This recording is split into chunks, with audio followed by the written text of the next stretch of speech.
Hello friends, आज मैं आपको एक ऐसे इंसान की कहानी सुनाने जा रहा हूँ जिसने अपनी ज़िंदगी मौत से छीन ली है।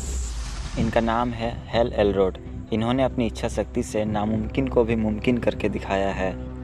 फ्रेंड्स, एक बार जब हेल काम से घर वापस आ रहे थे तब अचानक उनके रास्ते में एक्सीडेंट हो गई थी। उन्हें एक ट्रक ड्राइवर ने उनकी कार को टक्कर मार दिया था, जिसमें वो बुरी तरह से घायल हो गए थे। उनकी 11 हड्डी टूट गई थी और सिर पर गहरी चोट लगी थी। जब उसे हॉस्पिटल ले जाया गया तब डॉक्टरों ने देखा कि उनकी मौत हो गई है, क्योंकि उनकी दिल की धड़कन रुक चुकी थी। लेकिन 6 मिनट बाद फिर से उसकी दिल की धड़कन चालू हो गई, लेकिन वो कोमा में चले गए थे। और 6 दिन बाद जब वो 7वें दिन कोमा से बाहर आए तब डॉक्टरों ने कहा कि अब आप चल फिर नहीं सकते और लाइफ में कुछ कर नहीं सकते। इसके बाद की कहानी बताने से पहले मैं आपको उनकी प्रेजेंट की बात बताता हूँ। इस घटना के बाद वो एक अल्ट्रा मैराथन रनर है, कीनोट स्पीकर है और बेस्ट सेलिंग ऑथर है। क्यों फ्रेंड्स, चौंक गए ना? और हाल ही में 2016 में वो ब्लड कैंसर से जूझ रहे थे, जिसमें उनकी दिल, किडनी, लंग्स जैसे बॉडी पार्ट्स सभी बहुत वीक हो गए थे। लेकिन आज वो कैंसर फ्री है और पूरी तरह से ठीक है। तो फ्रेंड्स, वो उनके एक्सीडेंट के बाद कैसे ठीक हुए, चलिए मैं बताता हूँ। तो फ्रेंड्स, जब वो हॉस्पिटल से घर आए तब उन्होंने एक रूटीन बनाई जिसका नाम दिया 6 मॉर्निंग हैबिट सेवर्स SAVERS। और फ्रेंड्स, इन्होंने इस पर एक किताब भी लिखी थी जिसका नाम है द मिरेकल मॉर्निंग, और ये बहुत ही फेमस बुक है। तो चलिए आपको मैं उन हैबिट्स के बारे में बताता हूँ। साइलेंस। फ्रेंड्स, हम लोग सुबह उठते ही जल्दबाजी करने लगते हैं, दिन भर के कामों के बारे में सोचने लगते हैं कि स्कूल जाना है, काम पे जाना है, बहुत सारे काम पड़े हुए हैं। इससे हमारा दिमाग अशांत हो जाता है। इसीलिए हेल एलरोड ने सुबह उठ के कुछ समय साइलेंस रहने को कहा है। आप एक जगह कहीं भी बैठ के मेडिटेशन कर सकते हैं, नहीं तो प्रार्थना भी कर सकते हैं। आंख बंद करके आसपास की आवाज़ें सुन सकते हैं, जिससे हमारा दिमाग शांत होगा और हम स्ट्रेस फ्री रहेंगे और हम अपने लाइफ में सही डिसीजन ले सकेंगे। एफर्मेशन।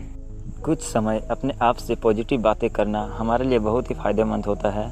हम लोग जो कुछ भी बोलते हैं या सोचते हैं, इसका इफ़ेक्ट हमारे माइंड या बॉडी पर पड़ता है।